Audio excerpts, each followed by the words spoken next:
Good afternoon students. देखिए आज जो है हम लोग इकोनॉमिक्स में जो लेसन 2 हमने आप लोगों को डिफिनीशन भेजी थी, हमारा टॉपिक क्या है, संसाधन के रूप में लोग। तो उसके अंतर्गत हम आज जो है पहले आप लोगों को कुछ इंट्रोडक्शन दे दें। तो कम टू द पॉइंट्स देखते हैं। संसाधन एक ऐसा स्रोत है जिसका उपयोग मनुष्य अपने लाभ के लिए करता है। सबसे पहले आप लोग ये जानिए कि संसाधन है क्या। वे साधन जो हमको प्रकृति के द्वारा प्राप्त होते हैं उनको हम संसाधन कहते हैं। और संसाधन जो है 2 प्रकार के होते हैं, भौतिक संसाधन और मानवीय संसाधन। तो जो प्रकृति से प्राप्त होता है उसको प्राकृतिक संसाधन कहते हैं, और जो मनुष्य जो है प्राकृतिक संसाधनों का उपयोग करके बनाता है उसको हम मानवीय संसाधन कहते हैं। ठीक है, ये तो हो गया संसाधन की बात। अब हम समझते हैं कि संसाधन है क्या, मतलब इसके द्वारा हम कैसे क्या कर सकते हैं। तो संसाधन एक ऐसा स्रोत है जिसका उपयोग मनुष्य अपने लाभ के लिए करता है। ठीक, उसके बाद देखिए नेक्स्ट पॉइंट हमारा क्या है, भूमि, पूंजी व लोग। अब देखिए किसी भी प्रोडक्शन को बनाने की सबसे बड़ी चीज क्या होती है आपकी, मैंने आपको क्वेश्चन में क्लियर किया था कि भूमि होनी चाहिए हमारे पास पूंजी होनी चाहिए, और उस भूमि और पूंजी का उचित ढंग से उपयोग करने वाले हमारे पास लोग भी होने चाहिए। तो ये 3 चीजें जो है, 3 महत्वपूर्ण बिंदु हैं, भूमि, पूंजी और लोग, जो किसी देश के लिए जो है महत्वपूर्ण संसाधन होते हैं। मतलब किसी देश की अर्थव्यवस्था को आगे बढ़ाने में भूमि, पूंजी और लोगों का महत्वपूर्ण योगदान होता है। क्लियर। उसके बाद थर्ड पॉइंट देखिए क्या है, इन्हीं के द्वारा जो है ये जो 3 महत्वपूर्ण बिंदु हैं आपके, भूमि, पूंजी और लोग, इनके द्वारा ही कोई देश जो है अपनी तरक्की कर सकता है।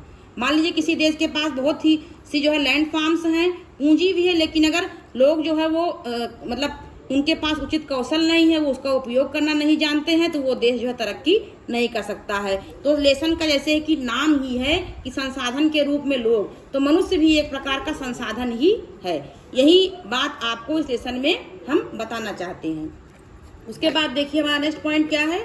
वैसे तो सभी संसाधन बहुत ही महत्वपूर्ण है, लेकिन इनमें लोग या जनसंख्या जो एक महत्वपूर्ण बिंदु है बच्चों, जनसंख्या सबसे महत्वपूर्ण संसाधन है, क्योंकि मानव संसाधन जो है अन्य संसाधनों का तो प्रयोग कर सकता है, लेकिन कोई भी संसाधन मनुष्य के बिना उपयोगी सिद्ध नहीं हो सकता है। कहने का मतलब ये है कि जो है प्रकृति में जितनी भी चीजें विद्यमान है, प्रकृति ने हमको जो जो चीजें दी हैं, उन चीजों का उपयोग करने की क्षमता जो है, बुद्धिमत्ता किसके पास है, मनुष्य के पास है।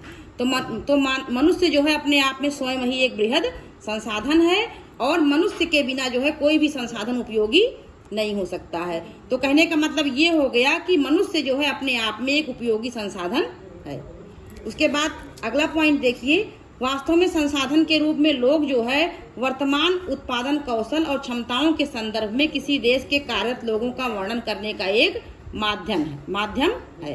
कहने का मतलब ये है कि वर्तमान परिस्थितियों के परिप्रेक्ष्य में किसी भी देश में, किसी भी समाज में, राष्ट्र में जितना भी उत्पादन कौशल है, उत्पादन कौशल का मतलब क्या है, जो भी चीजें हमारे पास हैं उन चीजों का उपयोग करने के लिए जो हमारे पास जो है कैपेबिलिटी होनी चाहिए, क्षमताएं होनी चाहिए, वो कौशल और क्षमता, इन दोनों के योग से ही जो है क्या होता है, आपका प्रोडक्शन जो है वो क्रिएट होता है। ठीक है, और किसी देश के कार्यरत लोगों का वर्णन करने का ये क्या है, एक सकारात्मक पहलू है, जिसमें सबसे पहला हमारा क्या आता है, उत्पादक पहलू की नज़र से जनसंख्या पर अगर हम विचार करें तो सकल राष्ट्रीय उत्पाद के सृजन में उनके योगदान में मनुष्य का जो है बहुत बड़ा जो है हाथ है। मतलब क्या है, किसी भी देश का जो सकल राष्ट्रीय उत्पाद का मतलब ये हो गया कि किसी भी देश की जो संपूर्ण जो है राष्ट्रीय उत्पाद है, मतलब वहाँ पर जितने भी जो है चीजें हैं उनका उपयोग करके जो मनुष्य जो है प्रोडक्शन कर रहा है, उत्पादन कर रहा है, और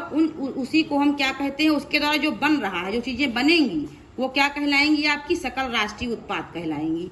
वही जो है उस देश की अर्थव्यवस्था को आगे बढ़ाएंगी। और वो किस पर निर्भर करता है, वो मनुष्य की क्षमता पर निर्भर करता है, और वो इस चीज पर भी निर्भर करता है कि जनसंख्या जो है किस प्रकार की, जनसंख्या शिक्षित है कि जनसंख्या अशिक्षित है, क्योंकि एक शिक्षित जनसंख्या ही जो है किसी भी देश के जो है बेहतर विकास के लिए जो है आवश्यक सिद्ध होती है और महत्वपूर्ण योगदान देती है।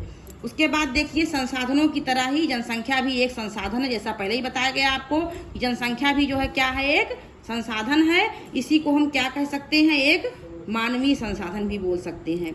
यह विशाल जनसंख्या का एक सकारात्मक पहलू है। अब हर चीज के सकारात्मक और नकारात्मक 2 पहलू होते हैं। तो जनसंख्या का सकारात्मक पहलू क्या है, जो है कि जनसंख्या का सकारात्मक पहलू ये हो गया कि जितनी भी हमारे पास जो है चीजें हैं उनका हम किस ढंग से जो है सही यूटिलाइजेशन करके अपने जो है देश की अर्थव्यवस्था में हम अपना महत्वपूर्ण योगदान दे सकते हैं। तो वो सकारात्मक पहलू ये हो गया कि वो जो जनसंख्या हमारी है उसके हम उचित भोजन की व्यवस्था करें, शिक्षा की व्यवस्था करें, स्वास्थ्य एवं सुविधाओं की व्यवस्था करें। अगर इन चीज़ों को हम नज़रअंदाज कर देंगे किसी भी देश की जनसंख्या की, ना उसके हम उचित भोजन की व्यवस्था करेंगे, ना शिक्षा की व्यवस्था करेंगे, ना स्वास्थ्य की और ना सुविधाओं की, तो क्या होगा कि बेहतर भोजन के अभाव में क्या होगा कि जनसंख्या सबसे पहले कुपोषण का शिकार होगी। और जब कुपोषण का शिकार होगी तो आप सभी जानते हैं कि एक स्वस्थ शरीर में ही स्वस्थ मस्तिष्क का निवास होता है। तो वहाँ पर जब शरीर ही नहीं स्वस्थ रहेगा तो मस्तिष्क भी जो है स्वस्थ नहीं रहेगा और शिक्षा उनको नहीं दी जाएगी, तो जो है वो चीज़ों को जान नहीं पाएंगे। उचित पौष्टिक भोजन का क्या महत्व है, किस तरीके से हमको जो है प्राकृतिक संसाधनों का सही उपयोग करना है, ये नहीं जान पाएंगे। और स्वास्थ्य सुविधाओं के अंतर्गत ये आता है कि किस तरह उनको समय समय पर विभिन्न प्रकार की स्वास्थ्य सुविधाएं जो है प्रदान की जाए। तो ये क्या हो गया, जनसंख्या का एक सकारात्मक पहलू हो गया। उसके बाद देखिए, मतलब इन चीज़ों पर विचार करके ही हम जो है इस समस्या का समाधान कर सकते हैं। मतलब कहने का ये है कि जनसंख्या जो हमारे पास विशाल जनसंख्या है उसकी उचित शिक्षा, उसकी उचित भोजन और उसके जो है उचित स्वास्थ्य सुविधाओं के ऊपर हम ध्यान दे करके उस जनसंख्या को हम सकारात्मक तरीके से उपयोग कर सकते हैं। और जब हम सकारात्मक तरीके से उसका उपयोग करेंगे तो हमारी जो अर्थव्यवस्था होगी वह भी क्या होगी, सकारात्मक तरीके से प्रगति पर बढ़ेगी।